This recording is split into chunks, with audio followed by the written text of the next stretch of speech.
The following is a production of Fenix Media. The views expressed do not necessarily represent those of the company or its advertisers and may contain language that's unsuitable for younger listeners. Laugh it up, fuzzball.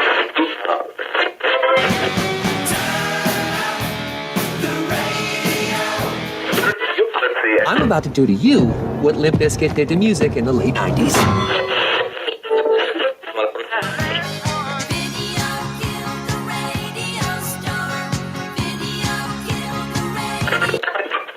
Surely you can't be serious.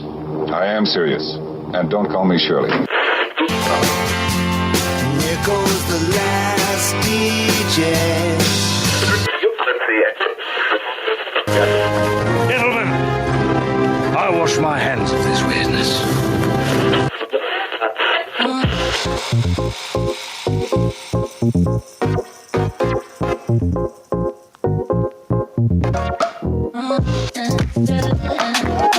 Hello, everybody, and welcome to another brand new episode of the Kristian Fenix radio show. It is Monday, June 7th. We are your daily dose of laughs and levity in a crazy, crazy world. I'm joined by my co-host, the Savage One, Mr. Tony Spark. Tony, aside from your tech woes, how you doing? Doing good this morning. Yeah, definitely frustrated with the company Apple and their crap-ass updates and all that. But aside, I'm not going to get into it because it's just going to piss me off. So I'm just going to get into character, have fun, ready for a fun day, man. How was your weekend? Had a great weekend, sort of a nice mix of relaxing, getting stuff done, got the house cleaned up finally, did some stuff out in the yard, and then had family over yesterday to just sort of hang out and enjoy a nice Sunday. Nice. I did the cleaning as well. I made it out, saw A Quiet Place 2 with a friend, so I got to see that again in a loud it was great. The setting of going to see it in a loud theater and actually watching the people jump was awesome. Yeah. It was even better the second time. I have to say, it was great the first time. It was better the second. So, that's if you guys haven't seen it yet, good flick. That's how you want to see a horror movie. Other people in the theater, obviously, their reactions kind of spark your reactions. If it's just you in the theater, yeah, it can be good, but not the same as like other people. Yeah, first time I saw it, I didn't see it in quite as loud of a theater, and there was only two people in there with me, but they were behind me, so I couldn't see their reaction. Versus this time, my friend, I had other people down the aisle, so you got to see everybody's reaction. And there was still one scene, man, it got me to flip and jump, even though I kind of forgot. Yeah, I knew it was coming, but it still got me because it was so loud. Like the theater is it was just great. Yeah, I mean, that whole atmosphere. But here nor there, man. Good weekend overall. Got caught up on Bad Batch and finished off MODOK. So. Oh, very cool. Wow, you did get a lot done. Well, guys, I got a lot of catching up. I didn't make it to The Conjuring. I know you had watched that. I didn't get around to watching that. I had one day off. That's it. I had Sunday. Normally I'm off today to continue that, but no, I go right back into the fold today at work. And, I'll be off to Nebraska later this week for Andrew's first birthday. So, hi, Andrews. Very cool. Well, let's go ahead and kick things off the way we do each and every day with a question for my co-host. Now, Tony, I'm going to ask you to put your hypothetical hat on because I know this isn't you, but say you were running from the cops, you abandon your vehicle, you run into a building. What is the last building that you want to run into to try and hide from the police? Oh, the last building you want to run into? Oh, such a good question, I guess, on the fly. I guess the last thing you want to run into is... we'll say, oh man, I suck at this. I don't know. Bank. I don't know. I wouldn't do that. I'm picturing myself doing this, but I guess maybe we'll just say, just because it's probably going to be crazy, we'll say the last thing you want to run into is a sex shop, I guess. Okay. All right. Yeah. Fair enough. Well, the Thames Valley police saw the funny side of an incident, tweeting, "We were worried when a driver stopped his car and ran into a building to hide. Luckily, that building was the Aylesbury police station." Oops. Oops. Yeah. Using the thumbs up emoji, it said the station's front counter had since reopened the police and anyone looking to hide from police. It added a number of small items were thrown inside the station, and it had closed briefly so they could be recovered. The items would be sent off for testing.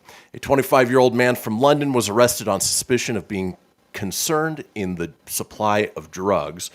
Being concerned, okay. I didn't know you could be arrested for that, but needless to say, yeah, he took off on foot, figured he'd hide inside a building, and the building he hides inside is, well, the police station. So while a sex shop would be a place you wouldn't necessarily want to hide, this is certainly the last place, but made the police lives easier, I'm sure. Yeah, well, turned himself in. What an idiot.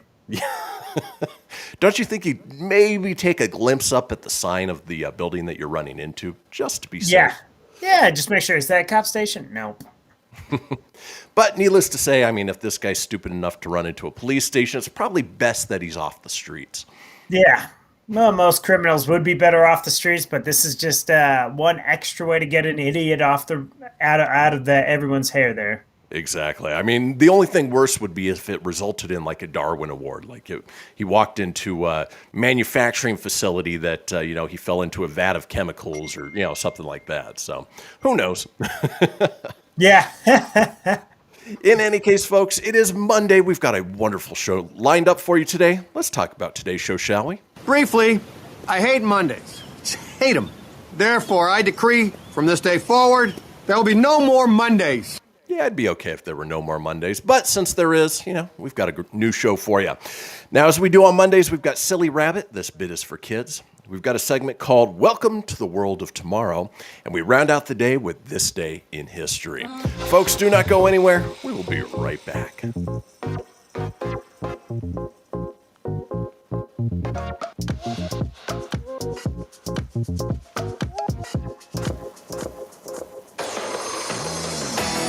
Behold my precious. Ooh, yeah, let me tell you something right here.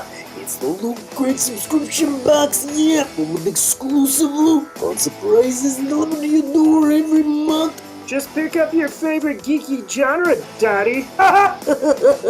From the original Loot Crate, the Loot Crate DX collectible boxes, dude. Cowabunga! Ooh, the Loot Gaming video game box. Woohoo! Yee-hoo! Wowzers! With crits starting as low as $11.99 per month, there's a box just about for all collectors. To get your geek on, head over to phoenixmedia.us/Loot Crate and claim your exclusive offer. That's FENIX media.us/Loot Crate. Great Scott! Snap into a Loot Crate, dig it? I spend a lot of time in the backyard, and I'm the center of attention at summer barbecues. In '96, I made some of the tastiest s'mores. And in '09, it was me, your backyard fire pit, that accidentally started a wildfire when a summer breeze carried one of my embers into some dry brush. Spark a change, not a wildfire. Visit SmokeyBear.com, brought to you by the U.S. Forest Service, your state forester, and the Ad Council. Only you can prevent wildfires. Hope you enjoyed your meal. And I just want to say, he's lucky to have a brother like you. Lucky? Caring for my brother is far from easy. But he's a part of me, like my arms and legs, so I'll be his. No time for tired. Nothing can disable this love. He needs me, but I'm the lucky one, even though I need help now and then. If you're caring for a loved one, visit aarp.org/caregiving for care guides and community. Support for your strength. Brought to you by AARP and the Ad Council. What if I told you that a tornado was going to happen tomorrow, right where you live? That it would touch down at exactly 3:17 p.m., and I told you the exact path it would take. You would, of course, prepare. You would talk with your loved ones, and you'd make a plan today. It's true, I can't tell you a tornado will strike tomorrow, but shouldn't you have a plan anyway? Go to ready.gov/communicate and make your emergency plan today. Don't wait. Communicate. Brought to you by FEMA and the Ad Council. This is Mario Andretti. You know me as a race car driver, but I'm also a Meals on Wheels volunteer. I've raced against the sport's biggest personalities, but I've never met more vibrant, amazing people than the seniors served by Meals on Wheels. You can make a difference by dropping off a hot meal and saying a quick hello. So, America, let's do lunch. Volunteer your lunch break at americaletsdolunch.org. This message brought to you by Meals on Wheels America and the Ad Council. You're listening to Fenix Media. Listen live and explore more great shows at phoenixmedia.us.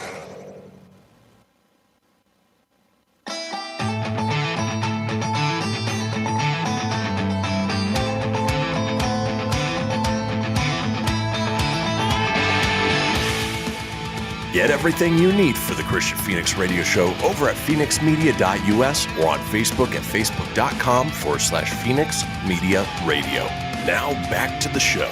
And we are back, folks. This is the Kristian Fenix Radio Show. We've got a little thing we talk about each episode. It is the Fenix Line, our 24-hour-a-day, 7-day-a-week voicemail line, giving you guys, the listeners and watchers, an opportunity to chime in on anything whatsoever.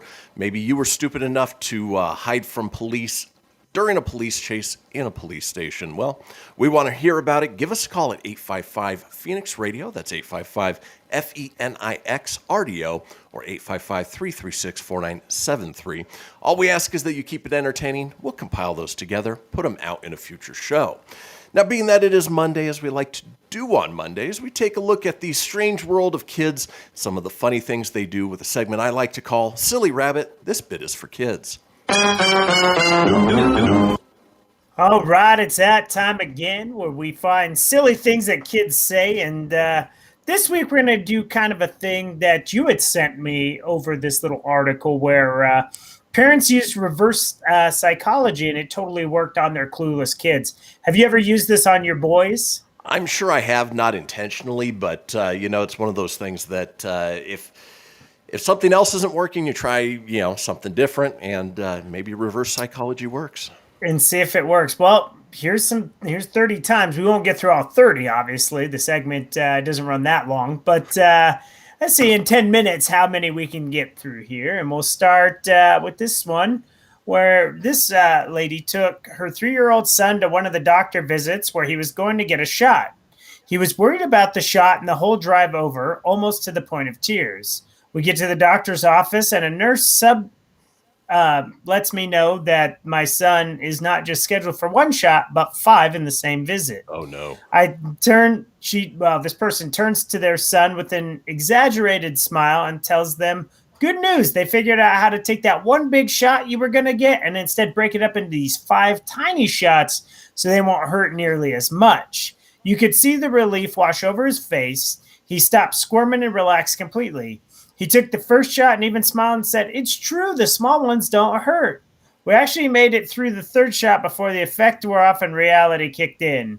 Still, counted as a victory. So, brilliant. This person just totally, like, how do I make this easy? It's going to suck, but let's make it. And my 3rd one, like, this is not fun. Only 2 more.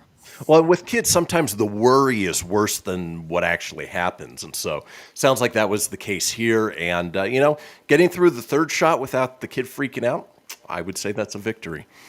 I would too. This person here, now none of these have names, so I have to call him this person, and I'll just read it as is. So usually it's like Twitter user, blah, blah, blah, Twitter user this. This one doesn't have any names. My mom had a friend that would put vegetables on her own plate and not the kids. When the kids asked, she would be reluctant to share. That's grown-up food, but I suppose I can let you have a little. Her kids grew up loving vegetables. I sat at the dinner table for 3 hours staring at the yucky cauliflower I refused to eat. So it's kind of, how do you get the kids? And I think the earlier you get the kids into vegetables, the better long-term. I was forced to eat vegetables as a kid, and I hated it. I don't hate it so much now. I just don't choose to do it too often. Like, good example is your hot, on your hamburgers, I never get lettuce, tomato, I just tell them don't waste it, Right. But if I'm having a steak or something like that, asparagus, lettuce, salads, things like that, I can do that. It's just sometimes I like it and I have to be in the mood for it. But you're smart to get your kids into them young and tell them it's the forbidden, the younger, the better. So this person here, when I was a kid, I refused to get up in the morning. My mom said we were going to trick my dad into thinking I was still asleep. So she made me put on my clothes and then hide under the covers and pretend to be asleep. Then my dad would come in to wake me up, and I would fool him because I was already dressed and ready. This worked on me for years, and I never questioned it. In hindsight, it's pretty obviously that my parents just wanted me to get dressed without a fuss. So thinking like, aha, I'm going to one-up you. It's like, no, this is great. You're already done. I don't have to worry about it.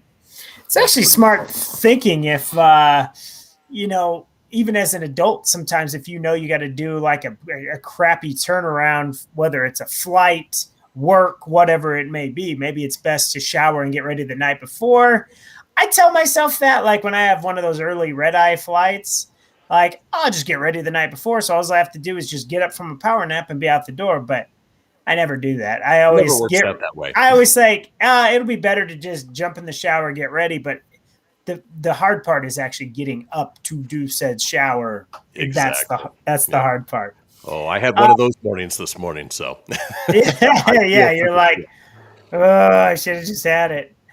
This person, one of their best friends through childhood, used to be punished with no salad if she misbehaved. She cherishes salad now and would always try to eat as much as possible during school lunch. Coincidentally, her husband now used to be punished with no books. It had the same effect. I think it's hilarious that they'd be hitting the salad bar and library like some black market their narc parents couldn't reach. And it's one of those things, like one of the punishments they should have taken away are those things like you would do that you would use more later in life.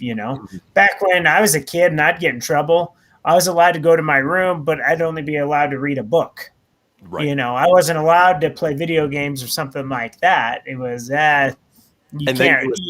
you associate reading a book with the punishment. Yeah, so that's why it's like, dude, you want to pick up a book? Not really. So no salad, no books. What a nightmare.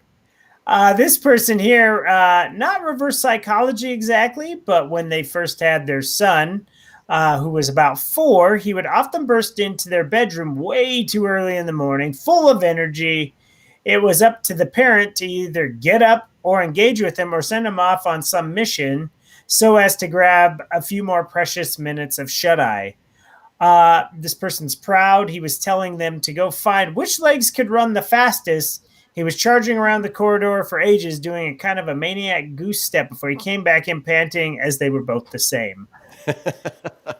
All right. That works. I don't know how well you could sleep with your kid running around the house, but... I think that's kind of the thing. Here's the problem. I don't have kids, but I can only imagine that once the kid's up and they know, and they've already come into the room and know, it's only a matter of time before they come back to check on you to see if they're up. They're going to get hungry. They're going to need help finding something on the TV, or you're doomed.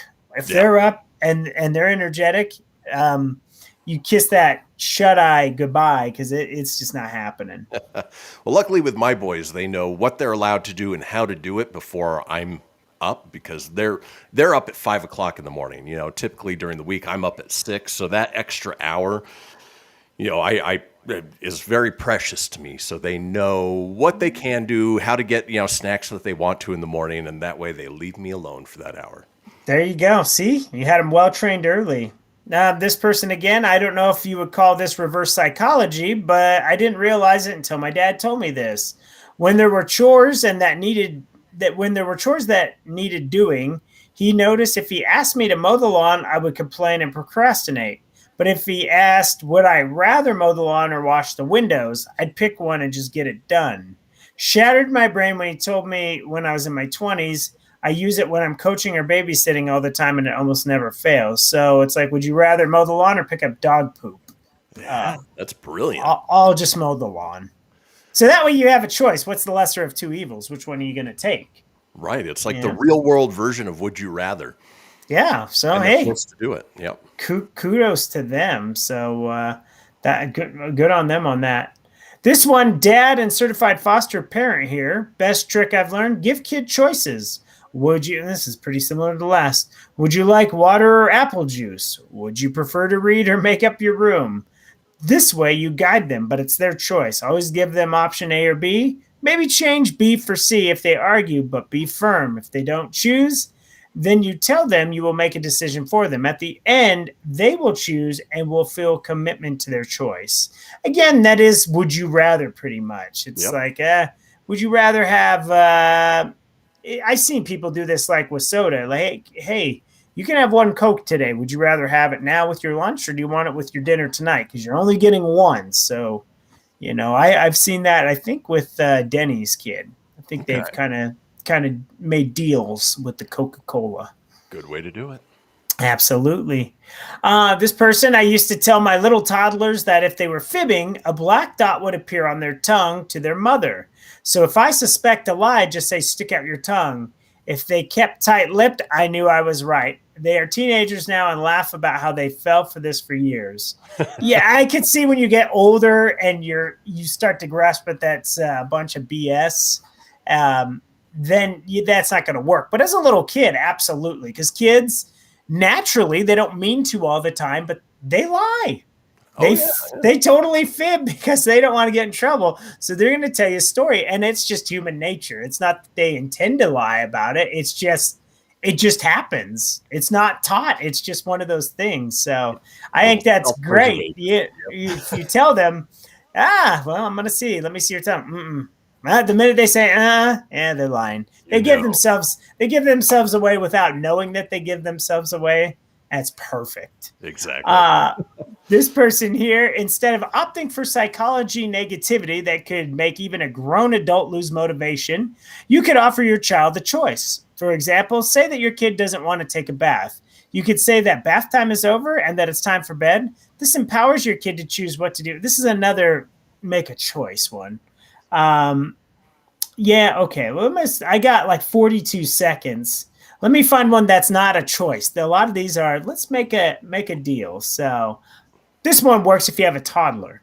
Okay. I work with toddlers, and sometimes if they fall down or get hurt, then I'll clap and cheer them and tell them, wow, that was so cool. They smile and get up instead of crying and continue playing. I only do this when they fall and pause thinking if they should cry or not. This is perfect. I learned this as an uncle. My sister-in-law always taught me, if they bop their head, because kids do that. Kids like bang their heads on stuff. Yeah, they take like the nastiest bumps and falls, and the reaction, they look at you, and if you freak out and go, oh my God, are you okay? They freak out. But if you're like, dude, that was awesome, that was cool, you're all right, then they're like, ow, and then they move about their business in like 2.5 seconds. So I agree with that one 100%. As long as your reaction is just like, way to go, or something like that, probably going to avoid that crazy meltdown. Because if you freak, which I've done in front of my nephews, it is meltdown city for a long time. And like their little bump is the most dramatic thing in the world. So now make it fun for them, and you know what? They'll learn that getting hurt can be fun. Hey, dude, well, and it's life. You're gonna get hurt. You're gonna get hurt worse than that at some point down the life. But man, kids and their heads, man, they are legit headbangers. It's scary. Luckily, so anyways, so while most of this was, parents giving you the advice, hopefully you learn some things. If you have little kids, take a few of those, utilize them. And that's it for, silly bit, this silly rabbit. This bit's for kids, even though there's more silly kids. This bit's for adults this week. So I agree. I'm taking some of those for myself, and great information. There you go. Folks, we are headed into the break. When we come back, we've got a segment called Welcome to the World of Tomorrow. Don't go anywhere. We'll be right back.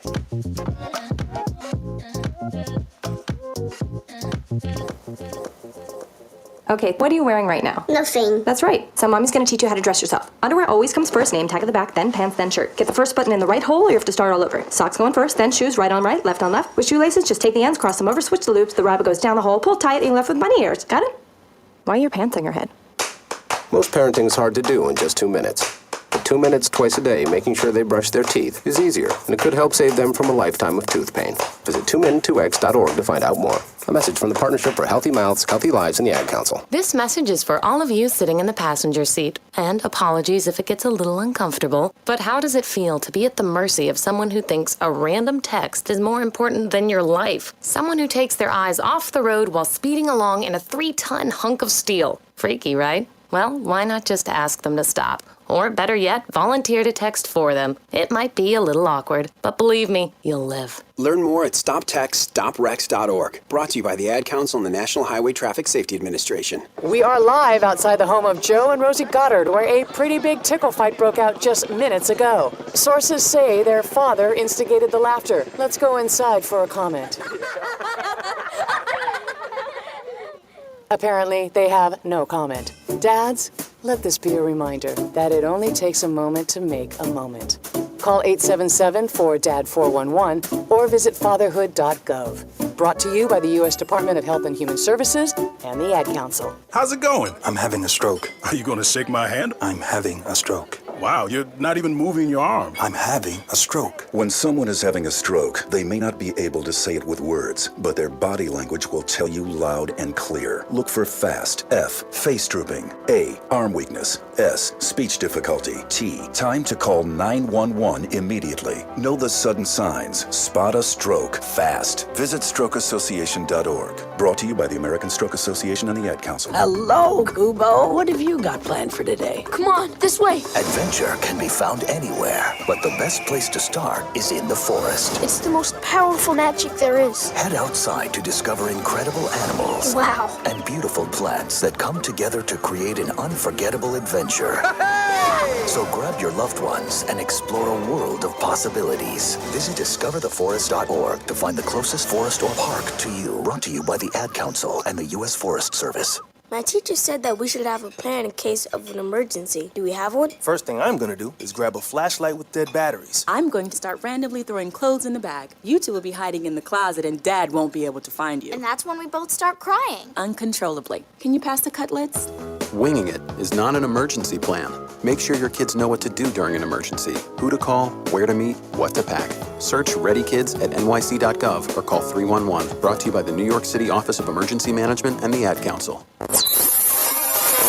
You're listening to Fenix Media. Listen live and explore more great shows at phoenixmedia.us.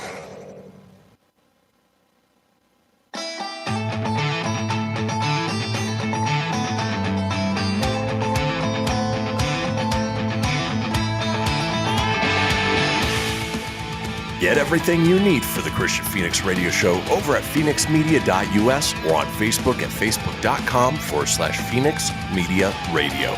Now back to the show. Indeed. This is the Kristian Fenix radio show, and we are all over social media with many of you watching us as we speak on Facebook Live or YouTube Live. Now, if you want to catch us from the comfort of your own home or on the go, you can get us on the NGBN.TV app. So just go to your smart TV, find the NGBN.TV app there, or on your mobile device. You can get this great Fenix Media show and all of the other wonderful Fenix Media shows as well. Now, if you want to get a hold of me on social, I'm available at facebook.com/Kristian Fenix Radio. That's Kristian with a K, Phoenix with an F, radio, of course, with an R, or on Instagram and Twitter at Fenix Media Radio. Tony's available at facebook.com/Tony Spark. That's SPARK 81, or on Instagram at Tony.Sanfilippo81. It's electric! In the segment that I've titled, Welcome to the World of Tomorrow! Think back, Tone. The year's 1999. We're getting ready to roll into the year 2000, and we think that we're stepping into the future, that things are going to take off. And here we are, 21 years later. We look back at the year 2000 and think, boy, that was quite uneventful. And so what we're going to be doing is taking a look at things in the early 2000s that seem very outdated now, but at the time we thought we were stepping into the world of tomorrow. Some of these we talked about in the past as we wax nostalgic about the 1990s. A few of them are carried over into the 2000s, but doesn't mean that they don't still apply. For instance, This one, printing out a MapQuest map wherever you needed to go anywhere, and being upset if you forgot to print them out in black and white and wasted color ink on them. And that was the part that got me is, I would use them all the time. I had a job where I had to travel quite a bit around the city, and so I'd print those out. But if you forget to put it into black and white and print it in color, oh, you were so pissed because color ink was so expensive. That color ink is still expensive. I haven't owned a printer in a long time, man. Really? Okay, yeah. I don't own a printer. Don't print stuff out. I usually, if I print anything out, it's at work. But, but yeah, no, it is something I should have, but I just don't have because the same thing, the ink and all that crap gets expensive. If you don't print that much, it dries out, so it goes just as bad whether you use it or you don't use it. The old MapQuest days, crazy to think about, but yeah, that was a step up because otherwise you had to use an atlas. Yep. Like you had to go buy a Rand McNally atlas. That was the old school way, and you had those maps, and it didn't tell you directions. You had to just look and go, okay, well, I'm going to drive up here. I guess we'll turn a right here, and it's somewhere over here. Like you could see it, but you just never knew how long. Whereas MapQuest at least would tell you, hey, in 10 miles, make this exit. It's basically navigation just on paper. Exactly. That's what it was. The other thing that would piss me off about wasting ink is, I'd try to print only the first page if all the directions fell on the first page because the second page was usually a map that had the roads and all of that. Yeah, and it was like a big ass color. Yeah, you're like, exactly. Damn it. Yep. Well, along those lines, let's keep moving on with Welcome to the world of tomorrow. Of course, in the years, early 2000s, we made that transition from MapQuest to portable GPS systems, but they had the kitschy ones that gave directions in the voices of Kit from Knight Rider, Mr. Feeney, or Yoda, and you'd have to buy the special edition ones in order to get that. Now they do that on Waze every once in a while. You can do little fun updates like that, but it would cost you $500-$600 for one of these portable GPS devices. Oh yeah, and they didn't work so well all the time. No, they definitely didn't. I can remember getting my first Garmin, I think, in 2004, 2005. Mm-hmm. So, which at that time, you're mind blown because this thing would navigate for you. You're just like, oh, this is awesome. Type in the thing. Now it's a standard. Now it's a staple. Comes usually in nowadays cars, and it's right on your phone. I'm surprised sometimes when I see people still buy Garmins and stuff. Right. I think we've finally gotten away from selling them at work, but a year or two ago, we still had them. And we still may have them, I don't know. But when people buy them, I'm just like, but don't you have a smartphone at this point? It's on your phone. Yeah. Buy a $20 phone holder for your car as opposed to $300 Garmin. Yeah. Right. And that's the thing. The Garmin's just they were great for the period that they were there. They definitely worked well. Better than MapQuest. The other frustrating thing is you'd pull into a new development where houses were being built or businesses that weren't on the map yet, and you were lost. It showed you were out in the middle of nowhere, even though you were somewhere. Yeah. Well, let's keep rolling on talking. Welcome to the world of tomorrow. Of course, before the days that our phones were our cameras, and you could share photos and videos with somebody with a click of a button. Well, you used to burn photo CDs for your friends of pics you took with your digital camera. Yeah. And, you'd have to load it into the computer, figure out which ones you want to keep, organize them in albums, and now it's so much easier, but that's the way we used to do it. Yeah. It's gotten so easy that with time and how many photos you can take and how big storages are now, it's ridiculous. Over the last 7 years, I think I have 200 gigs worth of photo and video on the cloud, and I couldn't even tell you. Most of that stuff will never see the light of day as far as being printed. But it's great memories. It's awesome there to share on social media. Hey, way back when. But yeah, man, burning photo CDs. We had to. I remember that's how we had to do our wedding photos to share it with people. Exactly. I had to put that. Yeah, 2004. And then, the other thing was back when you took pictures, when you had to have them developed, or even you had just a small memory card, you had to pick and choose the photos you took. Yes. Now, if you're taking a picture, you just take 1,000 of them and then delete the ones you don't want. Exactly. Or just leave them there and go, hey, that's cool. Exactly. Well, let's keep rolling on, talking. Welcome to the world of tomorrow. How about this one? Nothing I really used to do, but I knew people who did. Making sure to look through your DVD you just bought to see if there were any coupons you wanted to use.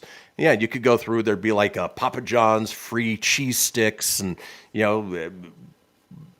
worthwhile coupons that, you look back now, it's like, why? Why did we do that? Yeah, they always had like promo codes and things like that. They had all kinds of stuff. Disney was really notorious for having a lot of coupons inside their DVDs or Blu-rays and things like that. But I forget, if we're doing early 90s, it's early 2000s DVDs. Exactly. That was the thing. Blu-rays. No, not quite. Not quite that high tech. Well, let's keep moving on, talking. Welcome to the world of tomorrow.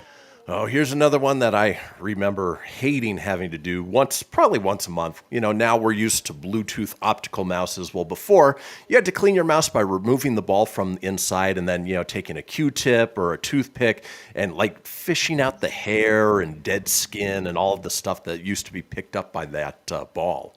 Yeah, I remember that. The little ball came out. Just hopefully you never lost it, because then your mouse was no good. Exactly. But, it's something you had to do. And then the ball that was in there always reminded me of an overcooked hard-boiled egg yolk. Yeah. That weird same color. Yep, same color. Well, let's keep rolling on with. Welcome to the world of tomorrow. Now, this one, Tony, doesn't really apply to you or I because our taste in music vastly different from most people. But they mentioned going to Starbucks and making sure you grabbed its iTunes Pick of the Week cards along with whatever you were ordering. Typically, they were like singer-songwriters, folk musicians. But, I remember seeing those going into Starbucks. And, yeah, you'd hear it and pick up the iTunes card and then download it. And, our tastes in music were vastly different, though.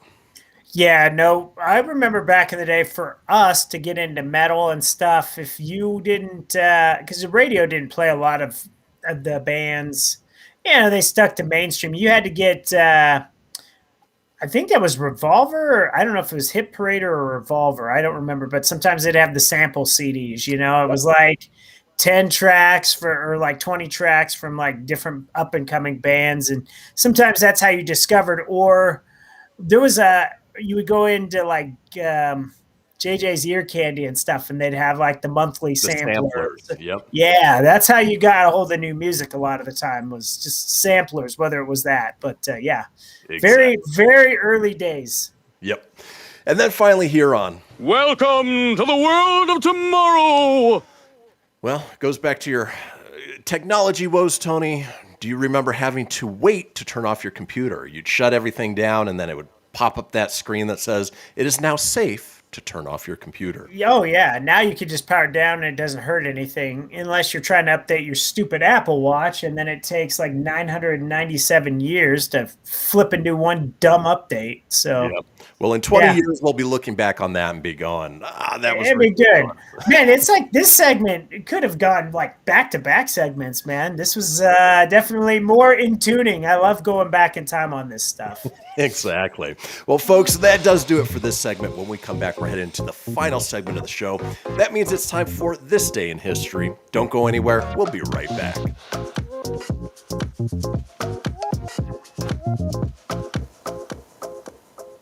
This is Mario Andretti. You know me as a race car driver, but I'm also a Meals on Wheels volunteer. I've raced against the sport's biggest personalities, but I've never met more vibrant, amazing people than the seniors served by Meals on Wheels. You can make a difference by dropping off a hot meal and saying a quick hello. So, America, let's do lunch. Volunteer your lunch break at americaletsdolunch.org. This message brought to you by Meals on Wheels America and the Ad Council. People been saying to your friend, get a different face, and posting on their feed, they're super ugly. The things they say to them online are cruel and they're not true. So tell your friend, I'll stand up for you. Don't worry, I know what to do. Know someone someone being bullied online, you can be a witness and make a difference by letting the world know it isn't cool and by letting your friend know you care. Learn more at eyewitnessbullying.org. Brought to you by the Ad Council. Hope you enjoyed your meal. And I just want to say, he's lucky to have a brother like you. Lucky? Caring for my brother is far from easy. But he's a part of me, like my arms and legs, so I'll be his. No time for tired. Nothing can disable this love. He needs me, but I'm the lucky one, even though I need help now and then. If you're caring for a loved one, visit aarp.org/caregiving for care guides and community. Support for your strength. Brought to you by AARP and the Ad Council. Allison is perfect. I mean, she'd never tell you that. She's humble and perfect. She likes everyone. She even likes her untidy roommate's weird guinea pig. Allison, wait, are you texting and driving? Allison, no. That's the exact opposite of what I was just saying about you. Why, Allison? Why? Texting and driving makes good people look bad. Visit StopTextStopWrecks.org. Brought to you by the National Highway Traffic Safety Administration and the Ad Council. I'm Paul George of the Indiana Pacers. When I was 6, my days were spent playing basketball. When I was 6, my dream was to make it to the NBA. When I was 6, my mom had a stroke. So I want you to learn to spot a stroke fast. F-A-S-T. F, face drooping. A, arm weakness. S, speech difficulty. T, time to call 911. I'm Paul George. Spot a stroke fast. Visit strokeassociation.org. Brought to you by the American Stroke Association and the Ad Council. My name is Lola Silvestri, and I'm going to be 95 this year. I was very independent. I fell, and I had to have Meals on Wheels. America, let's do lunch. 1 in 6 seniors faces the threat of hunger, and millions more live in isolation. Drop off a hot meal and say a quick hello. Volunteer for Meals on Wheels by donating your lunch break at americaletsdolunch.org. This message brought to you by Meals on Wheels America and the Ad Council. You're listening to Fenix Media. Listen live and explore more great shows at phoenixmedia.us.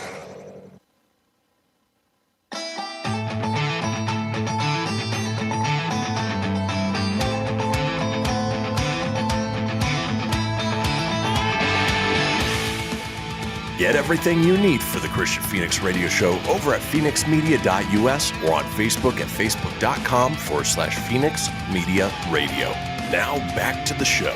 And we are back, folks, to the fourth and final segment of this episode of the Kristian Fenix radio show.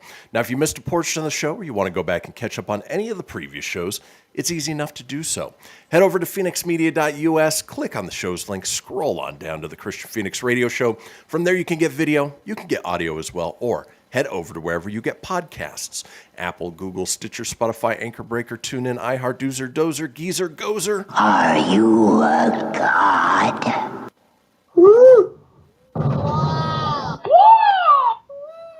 Hey, you got it to work. All right. While you're there, be sure to subscribe. That way you always have the latest episode. Leave a review. Let us know what you think. And tell your friends, because why, Tony? Sharing is caring. Like, subscribe, share, be nice, and don't. The worst. Don't be the worst. Exactly.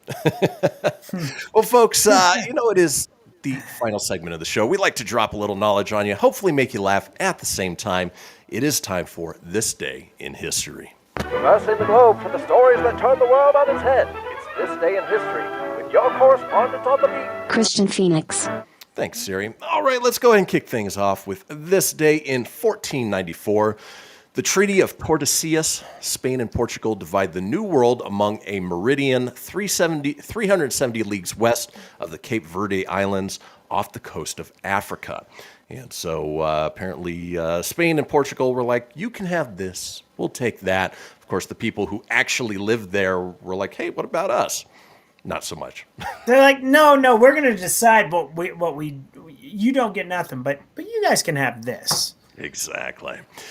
Moving on, this day in 1665, well, there's the Great Plague of London, where Samuel Pepys writes in his diary of houses marked with a red cross in London's Drury Lane, meaning somebody inside is infected with the plague and must be locked in for 40 days or until death.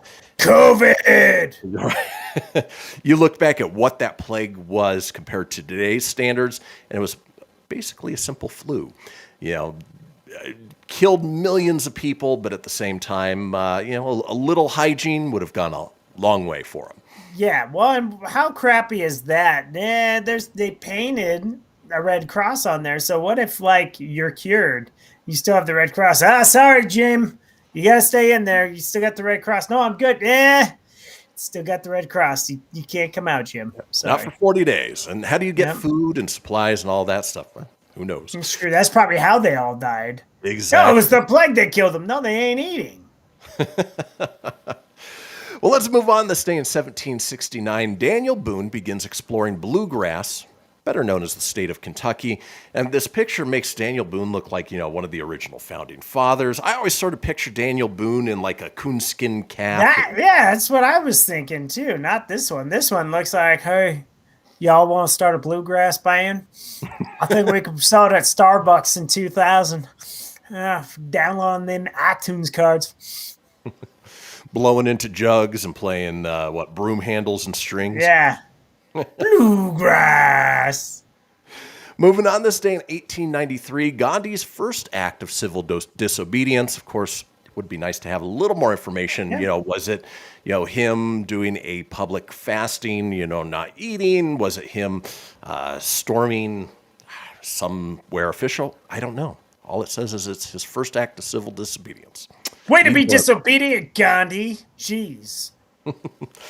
Let's keep moving on. This day in 1909, Mary Pickford makes her screen debut at the age of 16. You think 1909, that was, when movies were silent. Mary Pickford, probably one of the original film screen actresses. And by today's standards, still, a very beautiful woman that, you would expect to see on the screen today if, she existed. I'm sure she's long past now. I would imagine not around anymore. No. Moving on, this day in 1924, George Lee Mallory disappears 775 feet from Everest summit.